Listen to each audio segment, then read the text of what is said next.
Finally, after 2 years, we have the one and only Flash. Hello, what's up? I'm so excited to be here. This is so awesome. Shout out Axel, Axel Axe, the best name ever. Well, I think Flash is pretty like, how did you come up with that? It's my real last name. Your real last name? So I've always been Flash. I didn't always go by like Flash, but there's always a few people in my life that would call me Flash. Like I feel like coaches and like random teachers and stuff would be like, hey Flash. And I was always like, that feels nice. I like that. Like that's a cool nickname.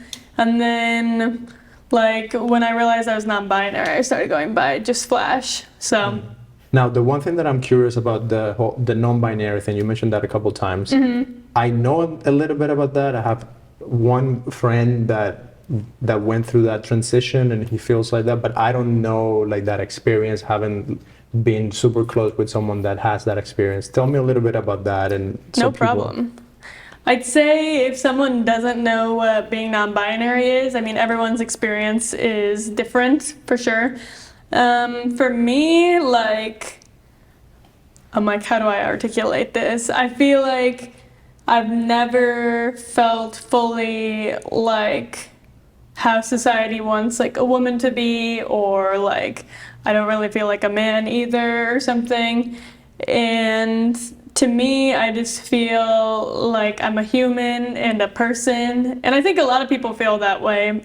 And maybe not everyone associates being non-binary with that feeling, and some people do. And I think non-binary and being gender fluid and all these words that we use to label ourselves, like everyone has a different experience that they're having when using these labels. But for me, I feel like it's just being kind of what I was saying before, just being whoever I want to be that day and just not conforming to social norms and just accepting that I feel free and just like a person and without limits of gender. So I use they, them pronouns. I guess I don't really know why I use they, them pronouns. It just feels right. And I don't know, I think a lot of people would rather be referred to by like who they are as their soul than just like, can like she get that or can he get that or something. I don't know. I mean, pronouns, like obviously I look like a girl, whatever that means, but all day long I get called she, her, this, that from people who don't know I'm non-binary, of course. People in my communities and my friends call me they, them, which I love and it's awesome. But I mean, I've been kind of accepted that at least right now in life, I'm gonna get called she and her and girl, miss, ma'am, whatever, from people who don't know. But just like having my people and myself feel that freedom of being like non-binary, I don't know, it just gives me like a sense of euphoria, I guess. I don't really know how to describe it, but that's the best I got. Does it bother you when people call you she or her? Because like I've been following you for like years, and I always thought that you were a girl. Because like that's what I can see from the outside. That's what I think. We are not like whenever someone calls you that, it's like I know it's not out of rude intentions or something. It's just like what their perception of what they see is. I mean, I guess it doesn't really bother me that much if someone is like, yeah, if they're calling me that out of like not understanding what non-binary is or not really knowing they, them stuff, like then it doesn't really bother me if it's out of like not really understanding it. But I feel like the only time it really like bothers me is if someone's like maliciously being like, oh, I know you're non-binary, but like that's like bad, so I'm just gonna say she, her. Does that happen to you? Like, do you encounter people like that? Not as much now. I'd say like maybe people in other parts of the country or people who are like more ignorant or don't understand. Like I think in LA people get it, and online people get it. And I'm grateful to be living in LA, so it's like usually I get respect, but I feel like places where I don't get called like they, them and stuff is just like random like older people who don't get it. That'll just be like, hey miss, like hey girl, like, and it's just whatever. I mean, some days it's like harder to hear that when I'm just like not feeling that, but most of the time I'm like whatever. We live in a society like My friends and people will call me they, them later. Yeah. I think for the most part, and it probably works both ways. The way I see it, this is just my opinion. My tattoo documentary, Literary Ink, is streaming now on all platforms. If you love stories, documentaries, and especially if you love tattoos and Harry Potter, this movie is just for you. Check out Literary Ink, streaming now on all major platforms. I have a lot of friends that feel like, I have friends from the East Coast or friends back from Cuba that are more traditional and more like conservative. I consider myself very conservative, but I'm also very open-minded. And I have so many friends that have different ways of thinking. And I think once you create a connection and a friendship with someone that thinks different from the way that you think, you're a lot more lenient and open to say, you start to get it a little more, care. Yeah. You see like love in that person. Yes. They're And like then, part of your people and community, love, family, whatever. I feel that. And it doesn't matter as much, but I feel like online or like in a silo, people make a huge deal out of it. So I have some friends that, because I'm in LA and they say, oh, in LA, all of the LGBTQ people are trying to convert everyone. And I'm like, no, they're not trying to convince anyone. Everyone's just trying to be themselves and do their thing. Yes, you have a group of people online who are very passionate. They have like a mission, like something happened in their lives or to their friends that they were treated poorly or they had like horrible circumstances and things that happened to them. So they're championing the inclusion. Trying to be a and all voice. that. Yeah, I feel that. and that can go too far for some people. But the opposite is equally the same. There's a lot of people that are trying to fight everyone who wants to be non-binary or gender fluid. At home, like leaving hate comments. Yeah, but at the end of the day, the people around you, I always tell friends like that, I try to bring out more statistics and things like that. And it's like, when you look at the entire population, it's a very small part of the population that has this more like flexible relationship with gender and sex. It might seem on social media or whatever that is a lot of... Everybody's trying to be gay. But that plays both ways, because I also have friends, like I have this gay friend of mine, I love him, he's the coolest guy ever. And he was really funny because he thought every guy was gay. Like we would go anywhere and he's like, oh, that guy's gay. I'm like, no, bro, like relax. Like, bro, it's WeHo. Yeah, it goes both ways. But we would be like in Atlanta working on something, and like the way he sees the world is like, to him, people appear gay. Interesting. So that was very like telling to see. You think like his community is mostly like queer people and stuff, or he's like straight guy thinking everyone's gay? No, he was definitely gay, but he was also like bisexual at some point.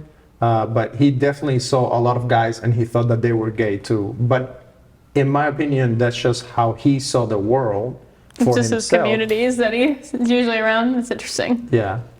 So he's seen that in other people. To me, I have learned that focusing on the person and like finding who the person is as a whole is way more rewarding, and then you find so many things in common. Than picking all their labels and putting them in your boxes. Yeah. But I do see it play both ways, because you also encounter people, and I think it comes more from their backstory or what trauma and things they might have experienced before. For example, to me, because I came from another country, whenever people like hate America, I get this passion of like, no, America's awesome, because like I came from a third world country and I'm here now. We have all these opportunities and Way stuff. better now. So I feel that they don't feel like that, but that's just because of my lens and how I see things. And the same with LA. Like I love LA. You're like, I've been waiting for this. Yes, this city is amazing. Like the people that you meet, like the light, the music, the colors, like all the everyone's trying to do their thing. Yeah, and then I get people who hate LA. I'm like, you crazy. It's interesting. Everyone loves to hate on something, right? So how long ago did you move here? It's almost my 3-year anniversary of living in LA. I was actually born here though, and then I moved to Minnesota when I was really little. And then I grew up there, and I went to college in Minnesota, University of Minnesota. And then as soon as I graduated, I wanted to either move to LA or move abroad. And with COVID, I basically ended up in LA, so. What did you study in college? Any guesses? I would say like marketing or media, something related to that. I studied business and marketing. Business and marketing. Mm-hmm. Okay, that's why you're so freaking good with your marketing shop. Thanks. So let's get a little bit into the nitty gritty of that, because Sure. most people that know you, they probably know you for your music. I'm down. I'm down for that. Yes, but I know that you have some skills in the back end and you create a lot of content. You create a lot of your content, but then you make a lot of content for other people. So tell me about that. And we're talking a little bit before we started rolling about branding, and give me what's the flash recipe for that? Sure. I don't know where to start, but basically, I've always loved photo and video, photography and videography. When I was like a little kid, I had just like a tiny like kids camera, you know, and I would shoot with that. And then I remember when I got my first like phone with a camera, I was like, this is crazy. Like always like taking pictures, all that stuff. And I feel like growing up in Minnesota, I didn't really like understand that you could be a videographer or something as like a real job. But I got lucky in middle school. I was like one of the videographers in the video club for our broadcasting like news thing for the middle school. And these guys from like the like city area that did videography were like, oh, like you're really into this, you're pretty good at this, kid, like to me, like do you want to work for us, like intern like type vibe when you're 16? And I'm like a 12-year-old like playing with like the big camera, and I'm like, yes, like are you serious? And I tried to like kind of keep that connection. And then on my 16th birthday I got a job doing the broadcasting stuff at that place in Minnesota, super small town vibes, shooting like little commercials for like the haunted hay rides and sports games and carnivals, just like random stuff, like interviewing the mayor, like boring type vibes. But I was learning a lot about video, and I couldn't like take the gear home with me or anything, so I wanted to save up to get my own like T3i like Rebel camera. Was that your first camera? So I got it like used from a camera store in Minnesota, and I was like, this is like everything. I can finally take like photos that look cool with the bokeh and like stuff. And just started taking pictures of everything. And then I went to college and I had my little camera around, and I started like going to concerts, and I saw that the radio station for like my college was like hiring a volunteer videographer and photographer, and I was like, I'm down, I want to shoot musicians, like that's so cool. And so then I started doing that and just kind of using my gear like as much as I could and trying to get on the guest list for shows in Minneapolis. And I just didn't really understand like what a touring artist actually was, or like I never thought of myself as someone that could become a musician really, because I don't know, I feel like I had this idea that like big celebrities were like this like YouTube reptilian video like thing, like these weren't real people, like I don't know. It was just like hard for me to comprehend that. But working with these indie artists was really cool, like filming content for them. And then as I was just living in Minnesota, I feel like I got pulled into doing like wedding video and photography, still shooting some concerts. And as I was like shooting these other artists, I was kind of like, I want to sing on the stage, like that seems really cool. Like I've always loved music and theater, but I didn't really know how to do that or whatever. And then eventually one of my friends offered to produce me a song in exchange for me shooting a video for them. And then long story short, I started posting like covers and stuff, and my friend, same friend, her name's Cara, she helped me produce these songs. And I made this one song, you guys are hearing the real tea here. I made this Minnesota song back in 2019, and it went like viral in Minnesota and got like 500,000 views on Facebook in one day.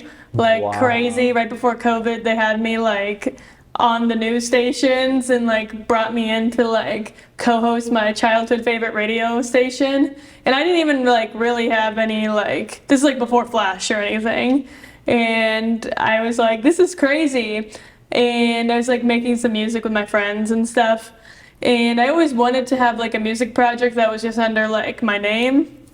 but I didn't really know what I wanted that to look like, or like didn't have the confidence yet. And this is like before I lived in LA or anything, and I was just shooting like random videos for like a salad company, and like just kind of had all my priorities all over the place. Was working at like Best Buy, like just had all these dreams but didn't really know what to do with them. Then flash forward, moved to LA with some friends, and I'm like selling on Depop, applying to jobs, like working at like an agency for a minute, like just not really sure what direction I want to do. And then just doing freelance, random stuff. And then I feel like about a year ago I started to get my like footing again and just like narrow kind of into what I want to do. And I started my Flash project about a year and a half ago and came out with my first song and just started like shooting music videos again and reaching out to people and just like stopping doing all the random stuff, like shooting random videos for sports and this and that, and just being like, I want to shoot musicians and make social media content for people and myself and make music. And I never really cared that much about like trying to be a millionaire or something. Like, I think that's interesting and all that stuff, but I'm like, as long as I can make my clothes and make my music and pay my cheap rent, like at this point in my life I just want to be like creating art and having friends that I like. So yeah, I shoot a lot of content, and to me it feels like I'm living the dream, because like everything I've been wanting to do is like here. I know it can only get bigger and better, but I'm just really grateful to have like, sorry for the rant, but have these like childhood dreams like be happening in LA. And like what you're saying, I mean, I'm not from a different country, but like this is everything I've wanted, is to be in LA and like do all this. So I'm just grateful. I love There's my rant. I love that, because you're actually living the dream. Okay. Starts crying. You are. And that's something that I try to remind myself about that often, because think about it.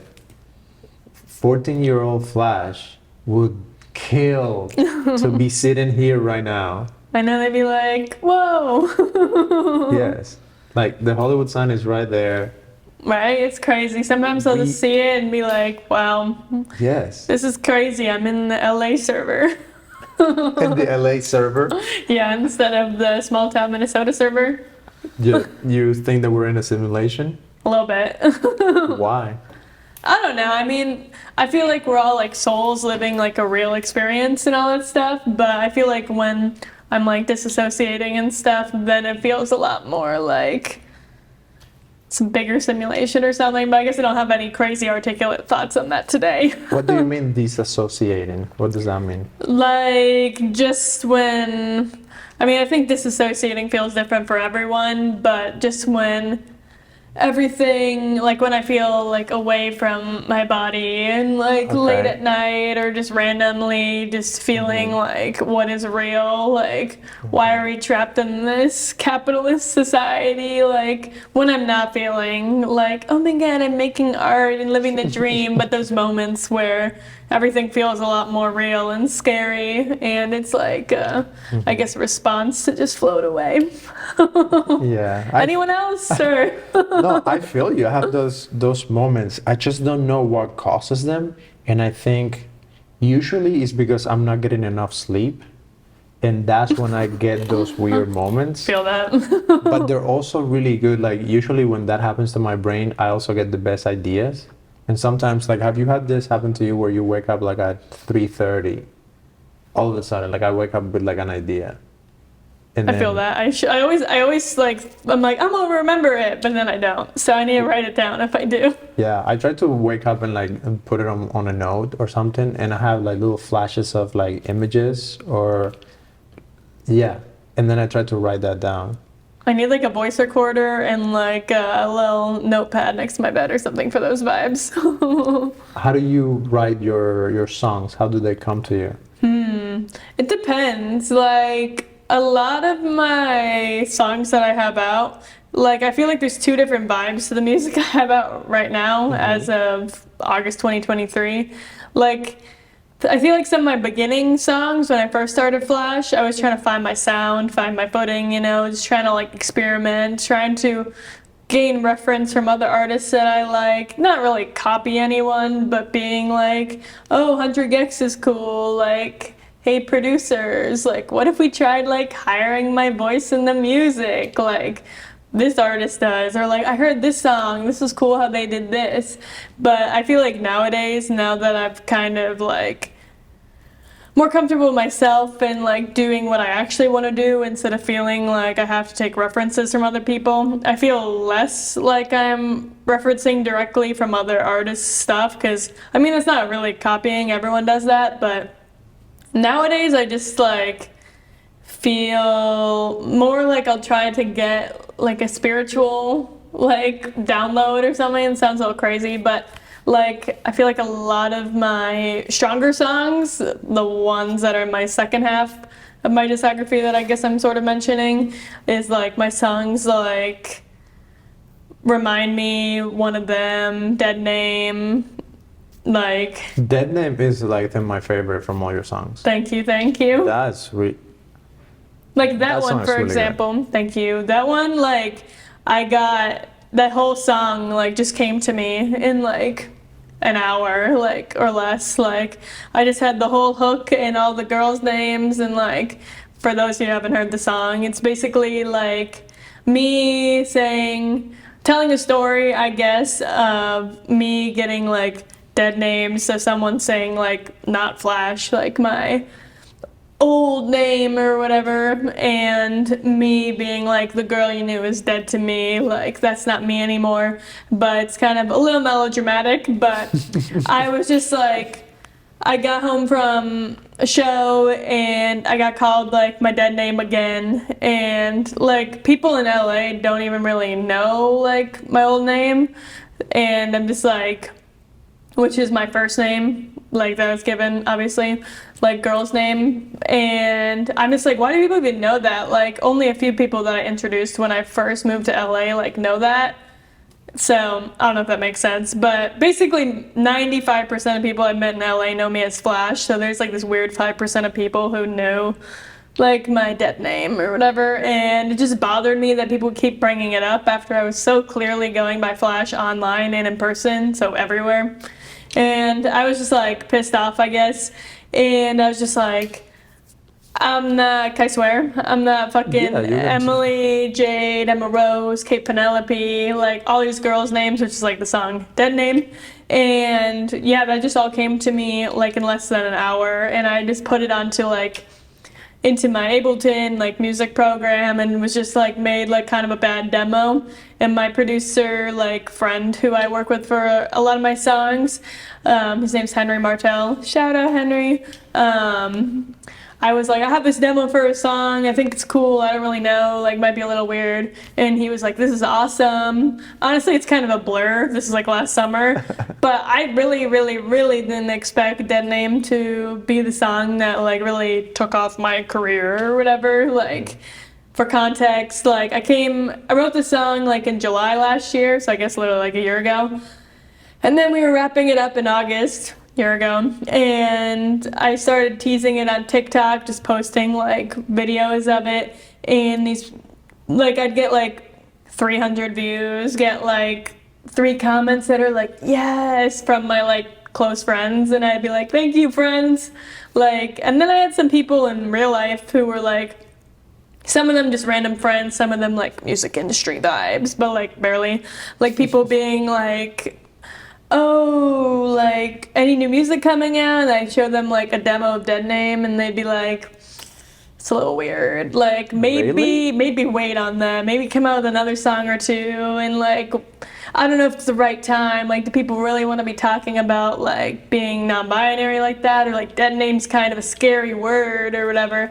And I was like, maybe they're right, like, I don't know, maybe I'm not ready to be talking about being non-binary so publicly and stuff too. I mean, I was publicly non-binary, but I'm like, I guess the song is a lot, whatever. And then I did a show last September, a year ago, and it was kind of like for this girl's birthday party, and I think they're actually out as non-binary now, so maybe they them's birthday party. But this person had their birthday party and I was performing at it, and there was like some non-binary people there, and one of them came up to me and I saw them like kind of cheering when I was singing Deadname, and one of them came up to me and was like, yo, that Deadname song like really spoke to me, like, whoa, I've never heard anything like that, like that was crazy. And then I was like, should I come out with it? Like, everyone's telling me not to, and they're like, yes. And I was like, you're a non-binary person, like, you're the person I wrote the song for and with, you know, like, this is our song, this isn't like all these random people's songs. And so then, I don't know, I just was like, okay, I'm gonna come out with this, and I started posting more TikToks with it, and then, I don't know, one of them just went viral and like suddenly had like 200,000 views overnight on this video of Deadname, and everyone's like, wait, that's that song that's like you've been promoting the hell out of and nothing's happening and everyone thinks it's kind of weird. And then suddenly everyone changed their perspective of how they felt about it, of course, and everyone's like, yeah, Deadname, well, I loved it since the beginning, you know the vibes. People, Yeah. haters to fans, but no hate, but people were now like, Deadname, Deadname, Deadname, and I didn't do like a whole pre-save thing or whatever, but I was like, Henry, we gotta come out with this as soon as possible, like I guess everyone's begging for this song. I really didn't expect it, so we wrapped it up really quick and I put it on Spotify as soon as I could, I think September 20th or something last year, and yeah, it's just been getting like over like almost like 5,000 streams a day, so I'm like, Wow. I know that's nothing compared to like huge artists, but to me, getting like 2 streams a day before that, I was like, That this is is a lot. crazy. Like this is, every time I look at my like Spotify for artists, it says people are listening, and I know they're probably listening to Deadname, and I'm just like, those are my little babies listening to Deadname. Like, I don't know, just like the song Deadname has really changed my life, and like, it's so amazing that so many non-binary and trans and people who aren't either have connected with it, or even you saying you like it. Yeah. And I just like really can't believe that so many people like it, so I'm grateful. Yeah, I really like it since I think I saw it first on Instagram, and it just had like a single Emily. vibe. Yeah, and the way you did the cadence with everything, like it was really cool. To me, I didn't just to be honest, 90% of the music in English that I listen to, I have no idea what they're saying. I feel that.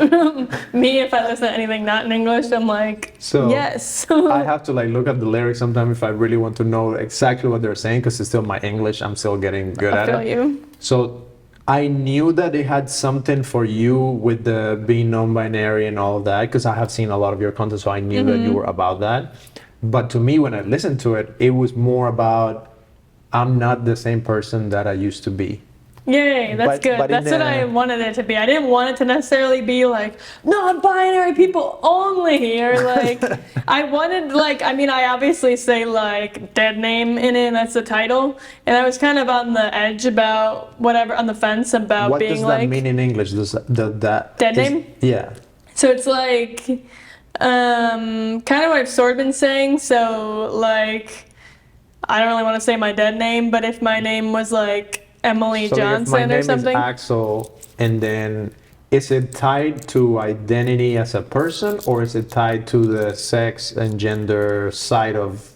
It's kind of like depends for the people. I'd say in general it's more of like a non-binary like trans term like that people use, I but see. I mean obviously we're in LA and a lot of people go by a stage name or something, but say my name was like I was born like Emily Johnson or something, and I'm like, I'm no longer Emily, I want to be like Flash or whatever. That's a bad example because that's me, but like I No, want that's a to, good example. That's or a good like example. I want to go by like Rose now or something. And so then if someone was like from my high school was like, hey Emily, like hope you're doing well, You'd be like, and I'd be "Fuck that." like, if they knew that I was trying to go by Rose now, I'd be like, why are you calling me my dead name, you know? I see. But like that's kind of what we talked about in the beginning, like if someone doesn't realize that you're going by something different, like can't really blame them for saying it, but like I think a lot of people have dead names that don't even like realize it too. Like a lot of people in LA will not go by their birth given name or whatever. But like if my name was Emily Johnson and I wasn't even non-binary, but I was like, I want my stage name to be like Miley Cyrus. Like I guess example like her, she was born Destiny Ray Cyrus or whatever. But she chooses to go by Miley Cyrus now, professionally and maybe personally, I assume. I mean, I don't know Miley personally, but like someone might say, I don't know if Miley considers Destiny Hope or whatever her given name is to be a dead name, but in that situation, it could be a dead name if they want to call it that, you know, because that person, that name doesn't have the same identity as it does now. It's not who you go by now, if that makes sense. What do you think we as artists have like this desire to create like a character of even ourselves? Because I have that a little bit, like, so like my full name is like a concoction of like a lot of Spanish names together. I didn't want to, I'm like, we talked about his given name before this and stuff, so I didn't want to like out your situation, No, but we feel don't have free to to out. talk Like, about it for sure. it's something that I think it doesn't really mean that to me. It doesn't have the same connotation that it does to you. Like I think for you it's a deeper thing. For me it's more of a branding thing. So my name, my name is Axel Alejandro Arzola Chavez. That's like my full birth given name. So I Take the Axel and the Axe. yeah, so I used to go by Axel Arzola, which is my name and my last name. But then about last year, this is the first time that I speak about this, my brother came from Cuba to America, and we have different biological dads. So my stepdad is his biological dad, but he raised me and he's my dad, you know, like but my name doesn't match. Yeah. So our names don't match, but we are brothers. Like we have another brother. So all three of us, we grew up together and we are brothers like 100%. We are technically like not 100% like the same mom and dad. Chosen family a little bit, but like I feel you. Like but you're not raised in really. everything together. Yeah, we were born together. So my But I get stepdad, you. yeah, my stepdad raised me since I was like 2. So like all I knew my whole life was my stepdad, he's my dad, and then my brother's my brother. You're like, this is my family. Yes. I know it's not 1000%, whatever. Yes. So it was very interesting because my brother and I decided, hey, we're going to be the next big thing in Hollywood. So we're going to be... You heard it here first, y'all. Yes. And we must be the same. Like we can't have like different last Random names and like people not knowing. And then it was going to be weird because some people, like whoever becomes the most known first, then the brother, people are going to use the last name, and it's going to be like this whole weird. I see what you mean. So we were both like, no, fuck that. We're going to have like, we're going to pick the best like branding thing, and then the Axe brothers were born. So maybe that's your that's your chosen name is the Axe now. brothers, you know? And it's a very weird thing. I like it. That's cool. Yes, it is really cool, but I think with time it will become more normal, even for us, because it's a new thing. Slowly, thank you. Slowly, it has become more of like, okay, the Axe brothers, and it's like a thing. So, and I do have now integrated that into my own personality and psychology, where I'm an Axe brother. yes, and like Axel is like just me, and then Axe is like the elevated version of like when I have to get something done, that's who I am. Okay. So I go into that. That's the persona a little bit, you're saying? Yes, a little bit, but it's not. It's just you coming into yourself and feeling your power. Yes, It it's doesn't like necessarily have to be a different it's persona. like You know, the it's Power you. Rangers. When the Power Rangers do the thing, Charge up. and they get like the suit and stuff.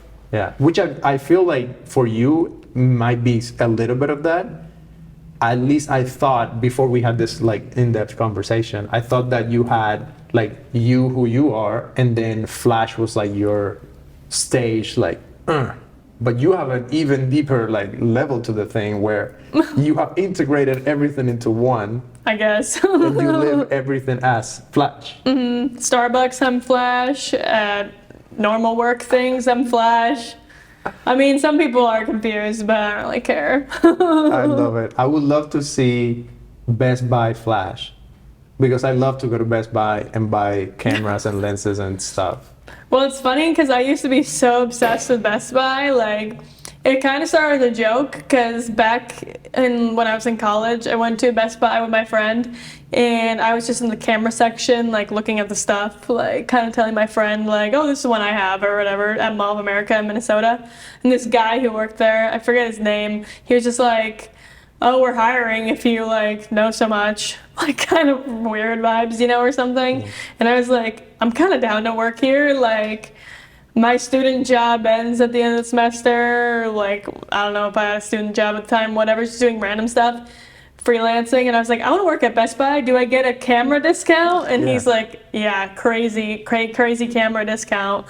And I was like, I'm in. Where's the application? For real, you get a discount? Yeah. How much? Because I've won cameras. I forget what the percentage was back then, / I don't know what it is now, don't sue me, Best Buy. But like, I did some like Sony certification training, like, because I was a camera salesperson, and I feel like I got like $1,000 off like my Sony camera and stuff, and it was a good situation. So I was there for like 2 years or something, and then my whole business marketing thing, I was like, I want to work at Best Buy corporate.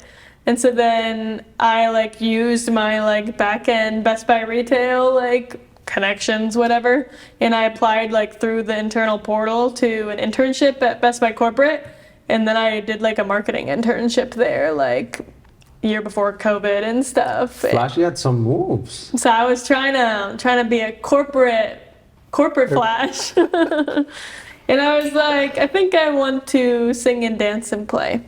Yeah. Are you happier singing and dancing and playing now? I'd say so. I mean, I feel like there's some comfort in having like 9 to 5 that's not that bad. Like, I mean, I liked when I had more conventional marketing and business internships and jobs, but I mean, that's still like college, young adulthood. I mean, I'm not old or something, but like, I feel like now when I'm not in a dorm or like in a cheap Minnesota rent for like $300, $400 a month, like there's more bills to pay or whatever. Like sometimes a little stressful, like just like freelancing and doing random jobs or like whatever your situation is. But overall, like today I did some like a gig in the morning, and then went to an audition, and then I got some tacos, and then I sewed a little bag. And now I'm here, and then I might go shoot a video after this. So that's fun to me. I'm down. I mean, isn't that the life we want? Yes, that's why I was saying that you're actually living the dream. And you need to, every now and then, take some time and like just remind yourself, you are able to do what millions and millions and millions and millions of people, like hundreds of millions of people, would give everything they have to be able to live here and do what we do. And I just want to remind people of that. Even if you're not at the level where you want to be, even if you're not doing all the things that you want to do, you're still like so far ahead of so many people just by the fact that you get to do what you love. Thank you. I feel like I have given everything to be here, so. And you should. I feel like you shouldn't take it lightly, and it should demand everything out of you and out of everyone to be able to get that, because that's how you're going to actually value your art and the things that you do. Like if it was easy and you could just post a video on TikTok and then get millions of views and then make all of this money, I don't think you would be as satisfied, you know? I feel that. I think about that sometimes. Like, I mean, I'm an independent artist. I don't really have any connections or this or that, or I'm not signed to any labels or management or anything. And sometimes like I see these people around me that are signed to labels, and like I hear about the stories and this and that they just get a budget, and then I mean not label things the same and stuff, but sometimes it's like, oh, like someone else is telling them how to build their world, or like they don't even know who they are, what they want their music project to be, or they have like connections or family, or everything's just like given to them. Or it's just like sometimes I hear that and I'm like, wow, that must be so nice to just be given everything and not have to think about it. But like what you're saying, it's like, for me, I feel like I get to make everything, and although it takes everything I have and all my time, and like I'm the one that gets to make it at the end of the day. And even if I'm not making all this money now or yet or whatever, but it's like I feel happy that I am the one who gets to say what I want to do, you know? It's like you have the power and the freedom when you do it all yourself. Yeah, I'm trying to find a way to create something for me and for people like you where I can do both. Because I do want to make a lot of money. I didn't come from Cuba to be in America and just like get by. Like, chill. I want money. Like, I want a lot. No chilling. A lot. This man's gonna be even richer than all the people he has on his podcast. Yes, that's the plan. Like, I want to have loads of money, so then I can take that money and do cool stuff and work with artists and make movies and make TV shows and like do all of that, because money is like so powerful. Now, what I want to find a way to do is, how can I find a way to make money, but then still do art and things that I actually enjoy? And like, if I work with you, like I'm able to say, okay, Flash, we're gonna do, like, whatever crazy thing you want to do, I want to come and like do that with you and create stuff with you. And but still, we need to find a way to make money with that, so then we can make another one and another one and another one. Yeah, I wish there was more ways with music to like, what's it called? The income that you don't have to think about it. Residual income? Yeah, like that vibe. I mean, streams, but obviously that's not that big of a cut. How much do you get? Like, if you get 1 million streams, how much money is that? I think it's like $5,000. Like 5,000 for 1 million? about, I think. But then you split it between whoever was on your team if you didn't make it completely by yourself. But I think that's just a rough estimate. Like, I don't know. And there's like other stuff in the back end apparently that you get more or less money if you like collect your royalties from other websites, but I don't really know what I'm doing. Try my best. What's your relationship with money? You said you don't want to be like a millionaire or anything like that. How do you think through money or about money? Well, I feel like I grew up with like not much money, like, so I don't really know what it's like to have a lot of money. So I feel like never having felt what that's like, I don't strive for it maybe as much as someone who But like... it's fun. For me, it's the opposite. Like, I grew Right. up with no money. Like, we had no foods. Like, So you want a bunch. I want all of it.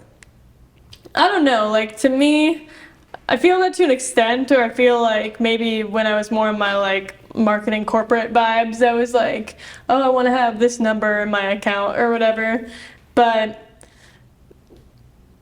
I don't know, maybe, I guess I don't really have a perfect answer, but I guess I just don't value money in the same ways that I have. I feel like it fluctuates. Like right now, I don't really strive to have like, I don't want to work in the way to get millions of dollars or hundreds of thousands of dollars right now or something. Like I'd rather have my time to be creative and like just do what I want right now, versus like some points in my life I'm like grind, like let's sell these products and stuff.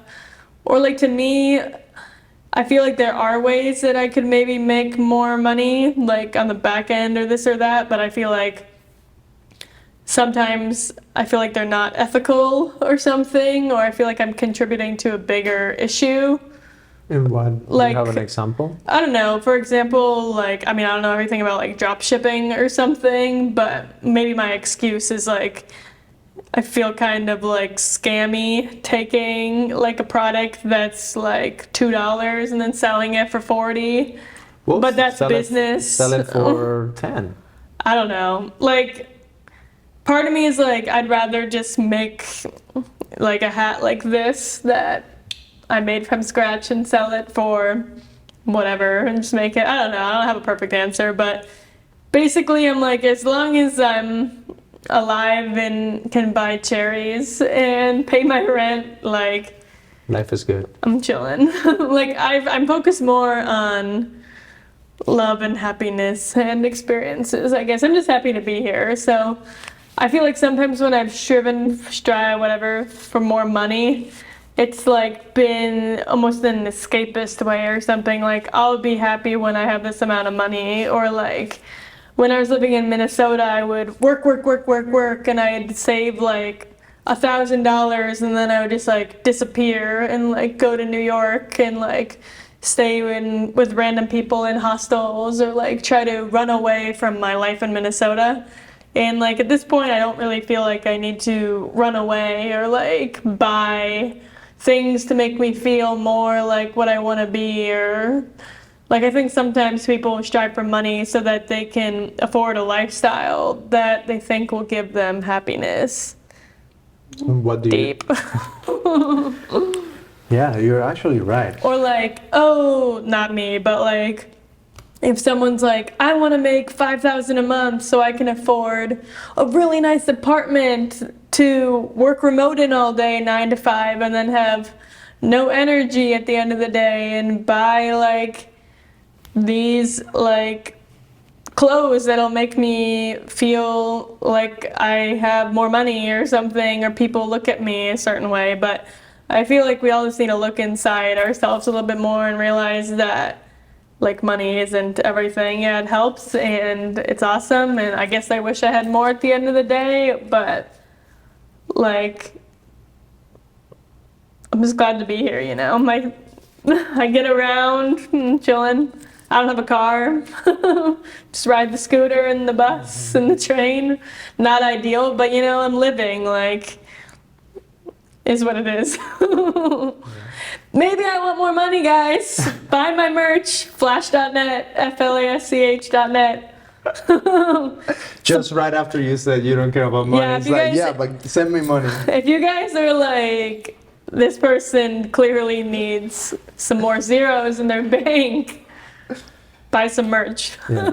I think you definitely deserve a little bit more money in your bank account so you can keep making music and making fashion. So tell me about fashion, because I mean, you got it going on with the fashion. Thank you. So tell me about that. What drives your creativity on that side? I've always dressed kind of weird. Like, I mean, in my hometown, like thrift store vibes and stuff was always like strange compared to like our Hollister like classmates and stuff that would be trying to fulfill this look. But I started like, I took a sewing class in 8th grade, but I didn't like have a sewing machine or whatever outside of school. So kind of just put that in my back pocket, and I started sewing probably in like 2018. I got a machine, like just an old one, and it was kind of dinky, but it worked. And I feel like especially during COVID, I started like cutting up stuff when I was still living in Minnesota, and I was like, oh, I'm gonna move to LA soon, like I gotta like downsize or like flip some of these so I'm not just like bringing a bunch of stuff. And so I started like experimenting with sewing, and I was doing this like thing. It's like way more popular now. I mean, I didn't come up with it, I'm sure, but I would like take old tapestries and blankets, and then I would like flip them and turn them into hoodies. And I was like, oh, this is comfy. And like Minnesota, hoodies? Yeah, into like shirts and hoodies and pants. Because I saw you make dresses. Like I saw some videos of you where you would take like a random like blanket looking thing, and then you like poof, poof, and then you had a dress. But hoodies, like not like looking like Gucci or something, but like I should have worn one, I guess. But I made this outfit that I'm wearing, okay, and this hat and stuff, but didn't make the tie. But yeah, sorry, I just keep ranting. But like, yeah, I was sewing like random collage type stuff, just trying to get better at sewing, practicing. I feel like at that point I was kind of just like figuring it out. I didn't really watch YouTube videos, or I was just kind of like making random stuff, and the needle would get jammed, and then I would maybe like give up for like a week and then like come back to it. I don't smoke or drink or anything, so I'm just like, "Zzz, I'm gonna make a bear hat right now. Zzz, zzz, zzz." I don't know, sometimes I have more of like a plan, like this hat I actually drew a design of on like a little mannequin or whatever. What is there a name for this hat? I guess I don't have one. What would you call this? I like this. I like pin? this big pin. Thank think. you. Can I put that pin on my suit? You could, in theory. Do you want me to take it off so you can try Yes, it? please. Yeah, I like these big pins. I need to order more of these. I only have That like is really cool. one big one of these. I Look at obviously that. didn't make that. This is like a pin for a diaper for a giant. So how would this will go here? Maybe I should just sell some big pins on my site. That's cool. Like See, that? now you just turned punk. Now I'm a little punk. Yeah. That's cool. Wear it the rest of the thing. Okay, let's do it. Thank you. But yeah, I guess I don't have a name for this hat. What would you call it? I don't know. It's not a reindeer, but it seems like a Christmassy thing because the red and black. And I love the red and black. But I also like that you had the full long hair. Thank you. Yeah. So then when you had the hat on, I was like, interesting. I was excited to see what you were going to roll up wearing what. I was like, what am I gonna roll up wearing?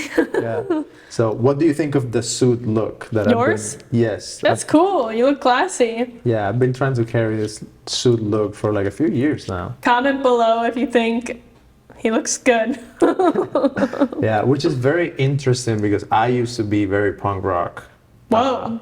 Put the pictures on the screen right now. No, I will not show any pictures. But I used to like do the rip on the jeans. I learned how to do the rips on my own. Whoa. I had my stage of like Linkin Park and POD and like just Okay. like rock and like You're over it. You're done. in the expression side of it. I would still like at the gym I would play like As I Lay Dying or like But not outwardly showing it. I wouldn't dress in a rocker style. Although I do still have some outfits like depending on the setting. Sometimes like if I go to a rock concert, I have clothes that I can wear to a rock concert and like I'm in, you know. But on my day to Axel day, Axe dresses like this. on the day to day, yes. Because I had this transformation where I used to wear like all of that like punk rock style.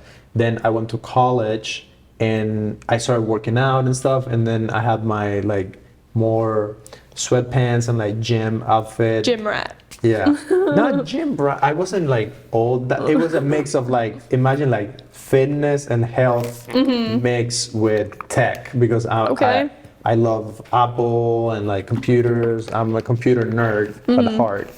So it was more of like Apple Watch and I feel that like a minimalist vibe almost. Yes. I had a very- minimalist phase too very- during my Best Buy era. I'm like, I love tech. I'm minimal. I'm Steve Jobs. Yes, I was obsessed with Steve Jobs. I watched every interview, every documentary, every movie. So I had that. And then I remember I got hired to go shoot a commercial for this luxury yacht in the Caribbean. Okay. And it was this fancy big yacht with about 60 guests. Cool. And to go and film, they gave me a list. So I had to wear specific clothes to be able to go on the boat. Like look good with them or whatever. Yes. And you couldn't go to the dining hall in the boat unless you were wearing slacks and a blazer. Okay.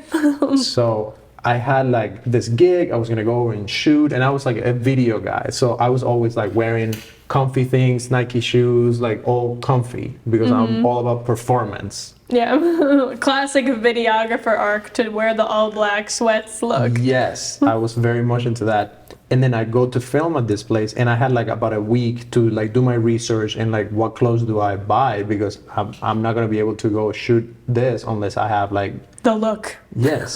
So I started looking at web like videos on YouTube and then at the same time I was listening to this crazy guy named Dan Pena who's like a 70-year-old dude that is very alpha, like he always wears suits and he's like you're a fucking pussy. You have to work harder. You have to like do business. You gotta look good, like Yes. So, like look good, feel good energy or whatever. yeah, part of his thing in business, and I was having this almost transition where I came to America as a filmmaker, and like you, I just wanted to make movies and make art, and like on that journey. Play, dance, and have fun. Yes. But then I discover the full, like, beautiful force of capitalism. So Right. I love capitalism because America is amazing and it's way better than socialism and communism where we had nothing. I feel you. So I'm like, I'm going to make money. And then when you look at all the movies. Using it as an opportunity. Yes, and when you look at all the films, you need money to make movies. So like when Right. you want to buy the camera, a Red camera at that time was like 50 grand. So like, how am I ever gonna buy this? So like, I started my production company and I wanted to make money. So I'm learning how to get clients so I can make videos, so I can have money to buy the equipment, so then I can go make movies. I right? feel you. So on that path, enter this crazy guy, Dan Pena, saying you have to wear a suit all the time. And then I had this gig, and when I went there, I walked into a world of luxury and money that I had never experienced before. Because you were like dressed the part and starting to feel it. Well, And the gig, obviously. Yes, and I also saw the people in that boat. They had a different sensibility to style and fashion that I hadn't been exposed until that moment. So there, even when you're wearing casual things, there's a way, like if you wear Quiet luxury. yes, yes, and like the old school, old money aesthetics. So after I came back from that trip, I was like, I want to be more of this. I want to be around this more. I want to be able to afford going on a trip like this and take my parents. And like, if these people can afford this and they're making all of this money, I need to learn more. So that piqued my interest into fashion, and then I started researching and learning about it. And then I was working on a film set in Atlanta, and one day I had to wear a suit because I was going to my citizenship like ceremony. So I became a citizen, I wore the suit for that, and then I go to the location scout on the TV show. And they're like, who's this guy? Yeah, they were all like, oh wow, like Hello, CEO. compliments. And then the cinematographer was coming from New York. He landed and then he went to the scout. So we go to scout this hospital. We were filming this big scene, and it was like the location person at the hospital, like the executive producer of the show. And this was like a big show for Apple TV, like produced by Steven Spielberg. It was like a big deal. And I'm Cool. like the youngest kid. I'm like in my 20s. But you're in the suit. But I'm in a suit. And everyone noticed, and people do perceive you as a whole different depending on how you dress. It's just part of the communication, how you feel speak you. and all that. So from that moment on, that cinematographer, he was also wearing suits, and he like told me you should like keep doing that. And like I saw another creative that was using fashion in a different way, and it didn't seem as he wasn't connected to the camera or the art. It didn't feel stuffy. And then from that on, I started to learn more about how can you wear a suit and accessorize it. And like, it doesn't have to be, if you buy a $99 suit from the store and then it doesn't fit well, like the fabric is all wrong, it's a bad construction, then you look like a... Even worse. Yeah, you're gonna look like a corporate person working at a job that you have no sense of fashion. But on the other hand... But if you wear it right. Yes, and you get a tailor and like the fabric is different. So then you learn all of these things, which to me was very interesting. And I never thought I was gonna be that guy that paid attention to fashion and suits. I hated that. To me, it was like, that is insane. So I see it now as an artistic expression, and I value it a lot more. And I hope and wish that more young guys paid a bit more attention to that. Sometimes I walk around and I see people wearing it, and I'm like, how in the world, how did you decide you woke up this morning and you said, I'm gonna wear these cargo shorts and I'm gonna wear these sandals and I'm gonna go on a date or whatever. It's like, no, why? I feel like a lot of guys, I mean, and people in general, like, yeah, they're like, why does no one like why does no one get my style? Or like, especially in like high school and stuff, I remember so many guys being like, why don't girls like me or whatever? And I'm like, you're not really like showing who you are through your like clothes or anything, you know? I mean, that's a bad example, but like, I feel you. I feel like especially living in LA or a big city, it's like everyone's always looking at everyone, making assumptions and stuff. Mm-hmm. And I feel like being like on the streets in like a safe area in LA or something, if you're wearing like a cool outfit, you like feel good. And like, I mean, yeah, people are like, who is that type of energy? But it's like, feels like you're just like living your movie character life in your suit or in your little dress. It's like, we're in Hollywood. We're making it happen. So we out here. well, Flash, thank you so much for We're already coming on the done? show. Yeah. You want to keep going? We can keep going. No, for like another question or combo topic or two. Do you have any other things that you want to talk about specifically? Do you have any questions for me? That's something I was thinking about. Who's your favorite or most interesting, memorable guest you wanna?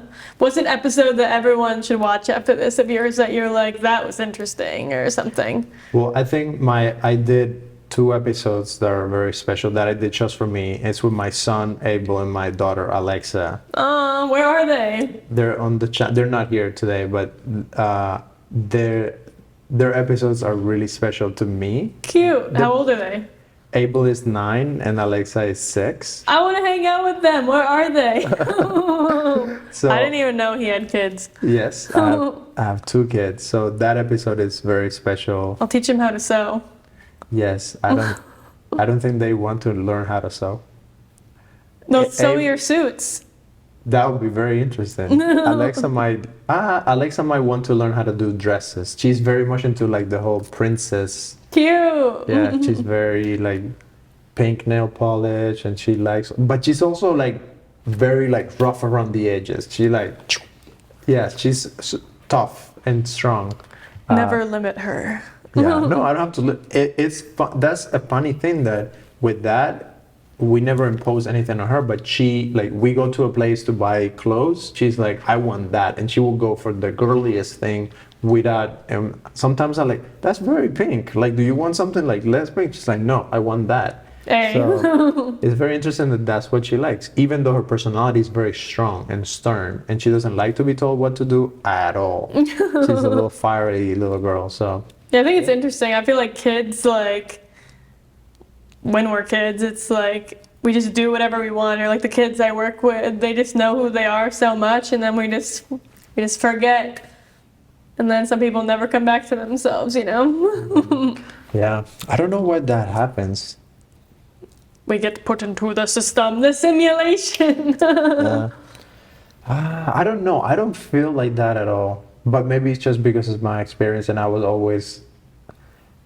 always against authority, but at the same time I was very disciplined. And to me, if I understand why something has to be done, then I will follow the rule to a T. Mm-hmm.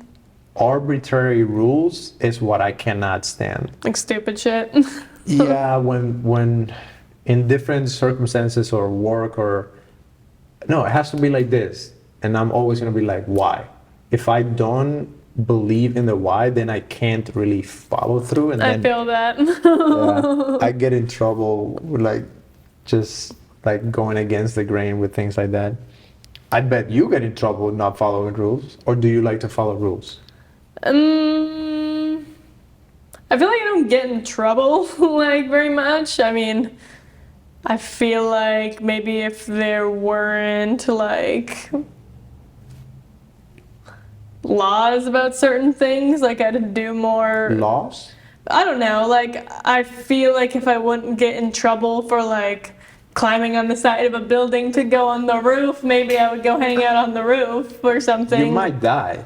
I mean, not like a 30-story Spider-Man building, but like, or maybe I would like want to climb or like paint random stuff. Like, I feel like I would want to break the rules in like an artsy like way when it comes to that stuff. I but got in trouble for filming. I remember one time. Classic. Yes, we were in Cuba and we go out like with a camera. This was like I was 15, and I was doing like my first like it was this show. It was like an MTV style show, and I was going Cool. around interviewing people. But in Cuba, you're not supposed to like have cameras out. They get really nervous, and it was during the election, so the Communist Party was like they didn't want to have anything to do with that. So some people called the cops on us, and we had to run. One time I did a music video. It was like a rock music video, and we just showed up to a track, and we Like a running track? Yes, it was a running track at a government facility, like a government sports thing. So we pull up with a car, put the drum kit in the middle of the track, and like Do one take? yeah, That's so awesome. I want to see it. Is it out somewhere? it's out. It's terrible. This was like That must I have been was so like 15. fun and crazy. Yes, it was really fun. Like we had a great time making that video, and yeah. But here in America, I don't think the rules here are a little bit more strict when it comes to that. But if you follow the rules or if you follow the process, you can get away with anything as long as there's money involved. So Right? I'm like, you could just pay someone to get to do that. yes, which is the beauty. Which is why you guys need to buy my merch. Yeah, so we can have money, so we can have you climb on the edge of a building with a crane, and then I can drop you for your music video. Wow. What's the craziest idea you would want to do for a music video? I really want to do, like, in general, this isn't a specific song or something, I really want to do something with, like, the, like, wires, like, where you're flying type of vibe. I think that's, like, so cool. Even if it was, like, the theater stage, like, flying Peter Pan vibes. I think that's sick. Okay. We can CGI that. We could have you float green screen. Yeah, have even you- in front of a green screen, I want to do the wire thing. I think that's so cool. I like fire. Fire's cool. I think it'd be sick to do like the burning piano that you're playing. I mean, that's kind of cliche, but like I feel like you Yes. could get away with that in like Wisconsin. No, downtown LA. It would be perfect downtown LA. Wow. What song do you have that we could do that? Not that I have a piano that we could set on fire or a permit, but it would be a cool idea. I'd say my song coming out Friday would be good drama Okay. for that, but I don't think there's much keys in it. Like, it's not like a piano ballad, but that'd be sick to write like a super like drama piano ballad, like almost Adele vibes or like Billie Eilish, Olivia Rodrigo, like the drama, and just have it be like, wow, playing it with the burning piano. I would love to do that. That'd be And then you sick. smash it with an axe. Then you just like. I'm like, what would be a specific idea? I think it'd be cool to do like a video underwater or something. I mean, that's not that hard either, but I feel like I'm not that good at swimming. Okay. Or like, I feel like since I shoot a lot of my content myself, I really want to do a video that has a lot of people. Like right now, spoiler, I'm working on like a dance with my friend Cece for my song that's coming out Friday, probably out by the time this comes out, September 1st. And we're working on a dance together that's like, I guess for me to dance, like for a music video / dance video, but I want to get like 10 dancers that are like my friends and like mutual friends and have like a whole dance number, because I feel like everything's always just like me and the tripod or me and like my friend shooting the video. So I just want to like be able to get more people involved, I guess. Yeah. Which requires money. Yeah. Not necessarily, but you know what I mean. Yeah, but it's tricky. Once music videos are very complicated. I've produced some large music videos that we had a lot of money and we burned through the money Right. because you never have enough money. Like for these videos, we had a lot of money. You want to shout any out? There's a music video we did with an artist named Sebastian Yatra. It's a Latin artist. The song was like unbelievable. Cool. And we filmed in Georgia. So we had crew flying in from like Florida and like local Georgia people. And we had like only a few days to put it all together. Like I'll show you the video later. It's beautiful. We spent a lot of money because once you get into like professional stuff, like the cheapest video on the professional side that I've made, it was like the budget was like 30 grand. Right. And it was not feeding and enough. traveling and like let alone all the gear, editing hours. At least everyone's getting paid and stuff. Yes, but it's still not enough for Right. the amount of work that you have to put in and Right, everyone's getting the and you cut. still need more. Like you're always going to feel like I only did like 80-70% of what I wanted to do. I feel that. Yeah, and it's very complicated. But on the other side, with your videos, even though you don't feel like it right now, and you might say, "Oh, you want all of this and the answers and all that." I'm curious to see once you do all of that. I think you're gonna be like, "Yeah, I'm okay. I'm okay doing my video like by myself, so I get to." You're sacrificing the scale for the control and the flexibility and the speed. Mm-hmm. So when you're doing it with more people, a bigger budget, and a It's more complicated concept, then it takes more planning, more stress, more variables, more people are involved. You can't do this, you can't do that. Even though you have more money, you're still limited by, now that you're shooting with this camera that is more expensive, now it needs this battery, so you can only shoot for this amount of time, or the files are going to be massive, you can only Right. do this. So it's like this balance of like, go big, but also when you go too big, it's too cumbersome to do it. And sometimes, like the other day, a film that my brother and I made recently, we had like a lot of underwater stuff, and we ended up shooting it on an iPhone. Like we got the iPhone underwater, right, because like and we had this camera, we couldn't find the battery, and we had a GoPro, but like we couldn't charge it, and we were gonna go buy a new GoPro, and do we buy this one or the bigger one, and like we don't have the time. So it was just like, Google, can you put your phone underwater? Yes, we saw a video, so we just did it like that. So I think I'm at a stage in my career right now where I started doing things for nothing when I was young. Then I went up several steps on professional like sets, and now I'm coming back to removing all of those limitations, because they do become limitations at some point as a filmmaker, where you feel I need to have this camera to be able to shoot, I need to have like a real crew, like I want to do a real movie. But then it's so complicated that you spend so long without making art. right, you just get burnt out, or like that one was like crazy. Yeah. I like just doing it all myself. Yeah. Shot, edited, directed, colored, everything. You do a lot of work with those things. So what are some of your like favorite artists that you're jamming to right now? Music wise, let's see.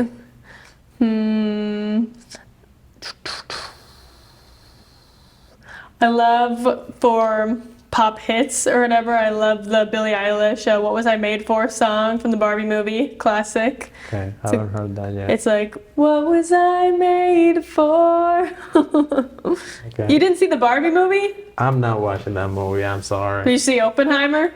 Yes. Thumbs up for Barbie movie. Thumbs up for Oppenheimer too. Yeah. You gotta see it. It's the movie of the generation. Nah, I think it's overrated. You should see it at some point though. It's interesting. But I know I'm not going to like it. So I really like Margot Robbie and I really like Ryan Gosling, but I didn't grow up with, like, Barbie to me has a different meaning. So I don't know. I Give don't it a think- try. Nah, I'm good. Never. No. It's just, I don't know. I wish I hadn't seen the marketing for it. Like you just would have gone in blind. Yes. If I had just like, okay, we're watching this play, poof, and I watched the movie, I think that's the best for me. I honestly didn't see any of the Barbie commercials. I just saw like the billboards in Hollywood, really. I just saw a lot of fighting and back and forth on Twitter. Oh. And the people were kind of rallying behind the movie with an agenda of like ideology. And when that happens around a film, then I can't see past What everyone said about it. not what, yeah. it's like people using a film to represent a movement about whatever, and it's not even defined what it is. But I think a film shouldn't be that. Like it should be more open-ended and let you think or something? I feel that a film should be experience, and that's why I'm saying that it was my mistake for seeing the marketing for it in advance, because then you get a preconceived notion of what that movie is or is trying to do, instead of having the film just experience by itself, which is very hard to do because like you try to be on top of like what's going on with film and art and what movies are coming out, but then when movies like this one have So much happening. yeah, it's like an avalanche of like, now it feels like this movie is like the symbol for feminism and it's being pushed in a way that is really strong. Then I feel like some type of way about that.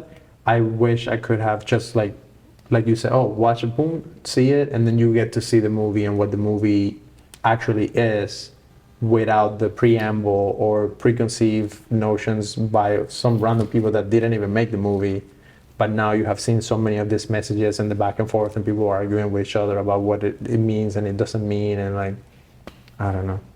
Interesting. You should still see it. No. Did you see the Mario movie? Not yet. I want to see that with my kids. What have you seen this year? Oppenheimer. I watched the Arnold documentary on Netflix. That was really good. I haven't seen either. Yeah, that one was very interesting. There's On Netflix? Yeah. I need to watch your thing on Netflix and all streaming platforms. Shout it out. Thank you. Yes, we have my film Literary Ink. I think you would like it because I know, I want to watch it. I haven't had a chance. I wanted to watch it before this, but didn't work out. Yeah. Shout it out, y'all. Thank you. Was it literary? Literary Ink. So, Ink? Yes. So Cool. it's a story about tattoo artists and Harry Potter, magic and art and all of that. So If you like that stuff, watch it on all streaming platforms. You did what? You directed it? yeah, I directed. Legendary. Yes. What's your favorite film? How do you feel about film? I like horror movies Okay. and psychological thrillers and kids movies. Kids movie, like what? Not like, I'm not gonna be like watching some like kids cartoons for fun, but I like the Mario movie or like stuff that's like nostalgic like that. I haven't seen like the Teenage Mutant Ninja Turtles, but I just saw that this weekend with my kids. was it good? I liked it. I wish it was a little bit more for kids. I More felt like adult centric. it was very adult centric in the style and the vibe. I think it could have been more for kids, but I understand they're doing it for people my age, to be honest. Like it's done in a way that is for older people who are nostalgic. But then for the kids, I could tell my kids liked it, but they didn't love it Right? because it was very, Like, what did that mean? and also the visuals, like the animation was very like a bit grotesque and like rough in a way that was more like for like a a graphic novel or something like that.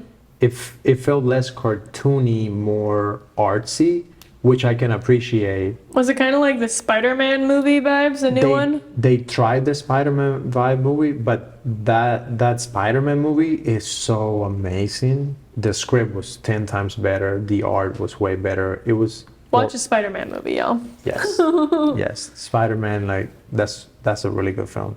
Yeah, it was cool. I was like, this is really interesting to watch. As her favorite movie, one thing about me, I like shark movies. No way. Wait, what's your sign? What do you mean? Aquarius. No, Libra. no, Taurus. no. So 3 guesses, you're wrong. I have no idea. What is it? I don't know. Why do you want to know? What's your What does birthday? that mean? What does that change? I don't know. I'm just curious. I'm a water sign, which is why I bring it up because I said I like shark movies. But what does that have to do with nothing? I don't know. I'm just curious. I think you're making this up. You're making this up because you're a water sign. You like sharks. I think you just like sharks. Yeah, maybe I just like sharks, guys. Yeah. That's funny. I'm a Pisces. I have a friend that just told me she loved shark movies, And I'm like, you're insane. Shark movies are terrible. Shark movies? Yes, they're terrible. I want to but be your guess friend. I- Wait, what did they just see the new Meg movie? She did went and saw the new Meg movie. I liked it. Is that No way. embarrassing? I thought it was cool. Like seeing, I mean, I know it's not really based on complete facts, but I just like seeing under the ocean, and even if it's like kind of fake, like I wish it was like all based off 100% truth, but I think it's heavier stakes. Maybe it's because I'm bad at swimming to see them like under the water. Are you afraid of swimming? Not afraid of swimming. Like I wouldn't want to be dropped in the middle of the ocean, but I like swimming and going to the pool and stuff. But Yeah, but that's not. Are you afraid of swimming in the ocean, deep water? I'd say yeah, because I mean I'm not gonna survive. You'll die. I used to have this reoccurring nightmare as a kid that I drowned in the middle of the ocean, so maybe that's. Drowning is probably the worst way of dying. Burning could be. I think burning is probably worse. How do you want to die? Whoa, I don't want to answer that because I don't want to jinx it. Do you have an answer? Oh yeah, I want to die in a big explosion in a helicopter making a movie. Whoa, I think it'd be cool to be a part-time freelance helicopter driver. And then blow up with me in the movie. Yeah, I'll go. Ah! Hey guys, my new music video dream is to be in a helicopter explosion. Wait, what's your favorite movie? Film. I think it's hard to pinpoint one, so I'll give you like a few. The Matrix, Nice, classic. such a good movie. So many layers and I need to see that again. I haven't seen it in a few years, and I feel like I watched it just like casually, you know? yeah. Just like I in the watch it background. every year. Every year I rewatch it. I feel like you mentioned that in one of your other podcast episodes. Yeah. The other one that I really like is Schindler's List. I haven't seen that. Is that a horror movie? It's not a horror movie, it's a drama. It's a historical drama. What's it about? It's about the Holocaust, but it's really well made. Is it like semi like historical fiction, or is it like Yes, documentary? It's not a documentary, it's like a narrative Story vibe? story, Steven Spielberg, but it's based on real people. Yeah. So the story has a lot of basis in reality, and it's like a real thing that happened, Interesting. but made as a movie. So like that film, I remember I watched that when I was like 15, and it just like I was crying and crying and crying. It's a really good movie. If you want to get a good cry on. No, I should watch it. What else? Saving Private Ryan is another movie that Haven't seen it. It's a war movie. So if you like war movies, it's Not so probably much. like the number one war movie that I would recommend to anyone. And recently, last year, Avatar 2, The Way of Water, That's a new one? the new one. I didn't like that one as much as the first one I like that one better. because it's a war movie. Yeah. What do you like about war movies? War, I know this sounds bad, but war has this like pull on me that it's just like the drama. Makes you feel something? Yes, this drama of like that's the ultimate thing. I don't know if it's like a man thing or Like life, death, drama, family, love, life, death, all that. Yes, think about it. If you are at war, everything else stops. Yeah, I Nothing feel else that. matters. Like that is the thing that matters, and I think it pushes people to the extreme. It's So, interesting. in movies, like what else is the ultimate like scenario for any story to unfold? A war, like everything is high stakes. A love story that is like broken by war, amazing. A father Romeo son. and Juliet. Imagine Romeo and Juliet in the middle of a war, like amazing. Like anything that has that element, it just makes for really good stories. I'm like, I don't know if I've ever seen a war movie.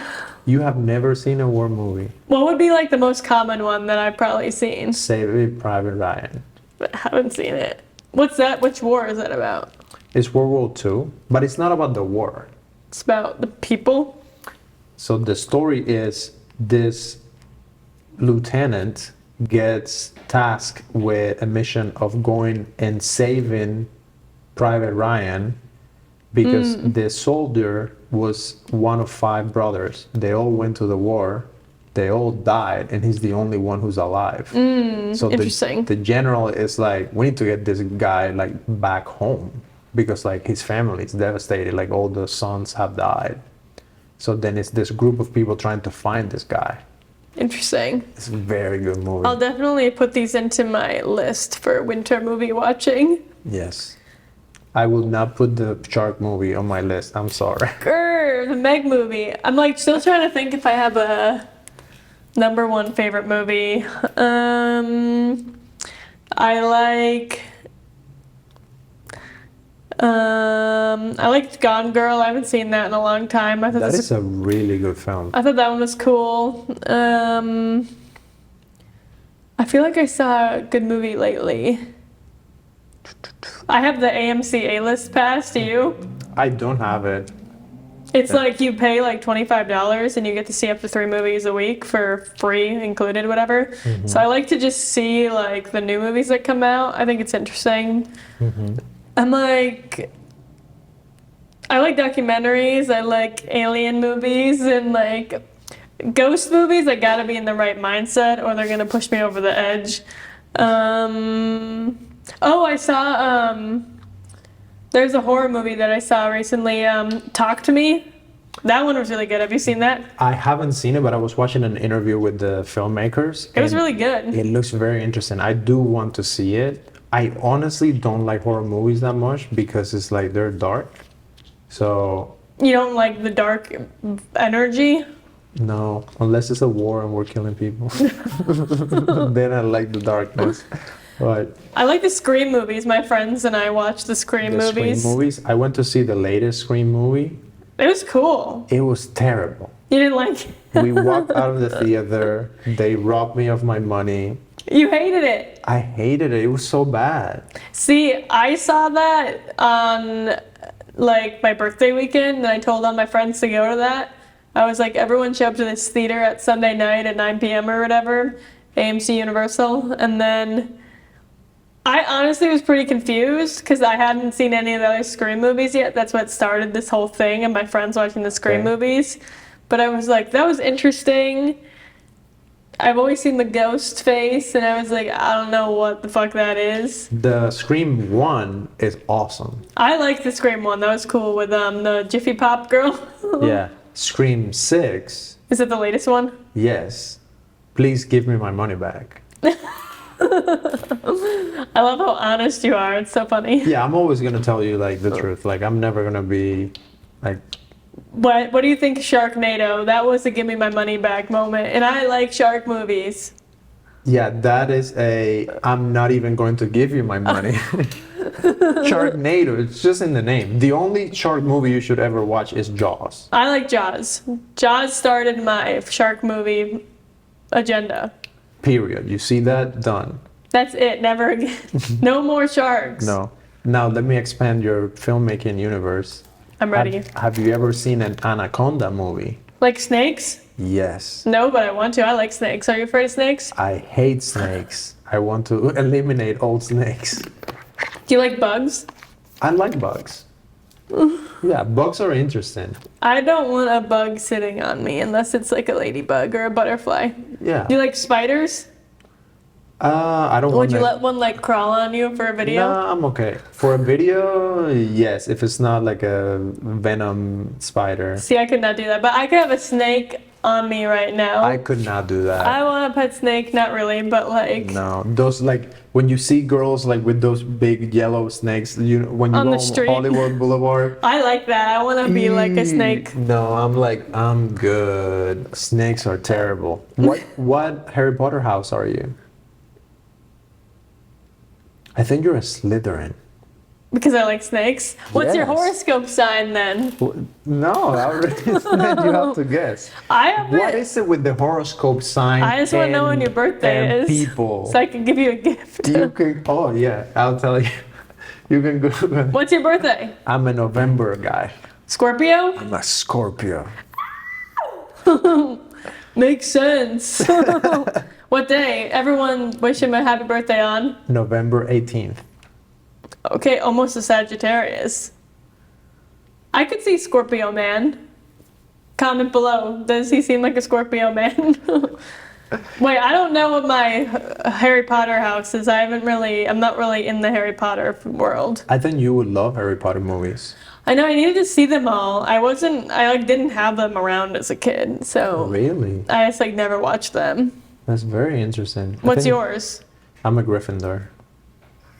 I don't know. What's a Gryffindor? Is that the bird? It's the best. No, it's like more of a lion type. I want to pet the owl from...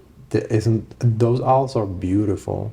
I want to pet owl, and then I'll have my pet snake, and I'm going to make them friends. No, the owl's gonna eat your snake. Last question. What you got? Or I'll think of one for you. Yeah.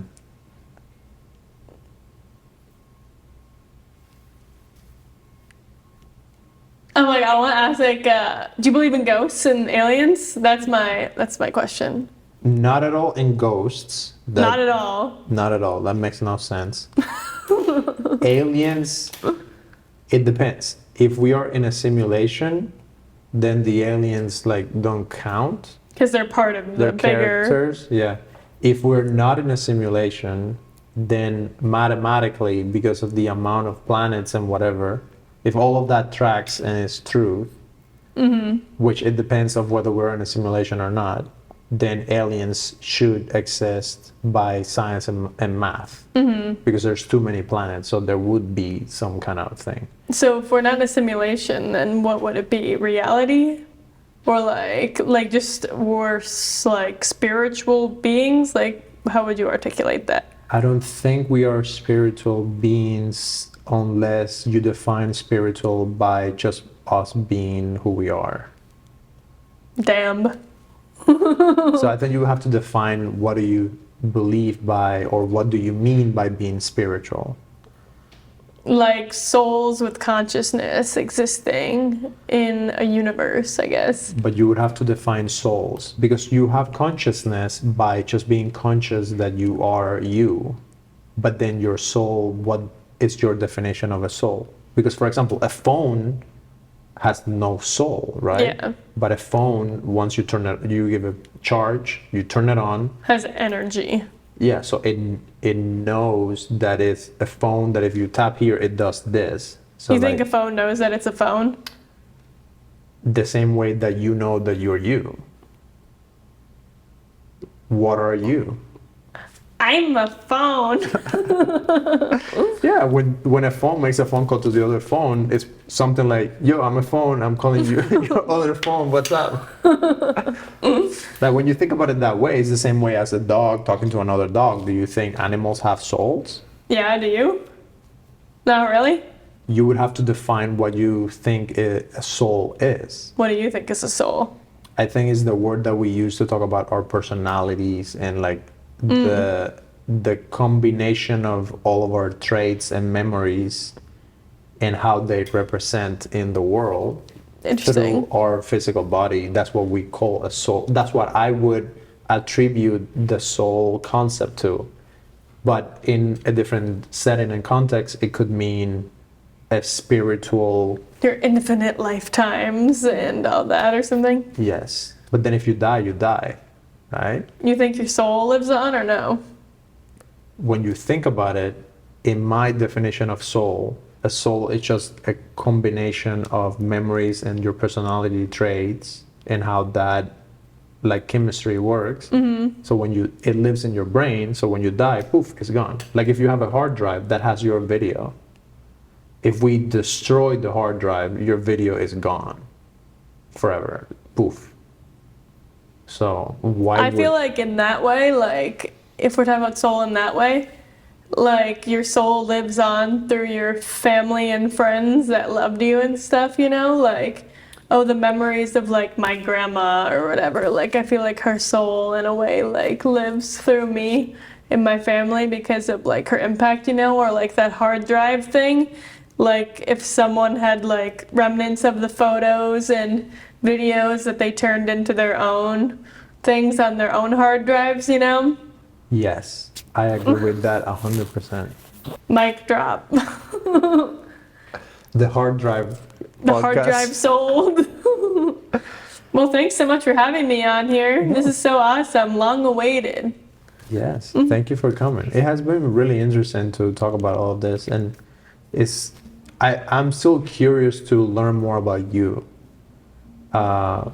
in the future, and like see your art and like the things that you create and all that. Because Thank you. I think there's beauty in people who create art in a way as you do it, with like no boundaries or like more freedom, I guess. Like, Thank you. I think that's very interesting, and we need more of that. So thank you for coming. See you guys a year from now. It'll be like the Billy whatever interview that she does once a year. Okay. Well, thank you. I have a new song coming out September 1st. If you guys want to check it out, on Spotify, YouTube, everywhere. Music video coming soon. It's called Before I Met You. You guys can check me out at FLASCH, FLASCH, and everything. I'm sure it'll be down below and everywhere. And watch his film. Shout out one more time. Yes, Literary Ink. So we'll have all the links on the description. So Yay! Bye! thank you guys so much for watching this episode. Please send it to a friend and check out this other episode over here. I'm sure you're gonna love it.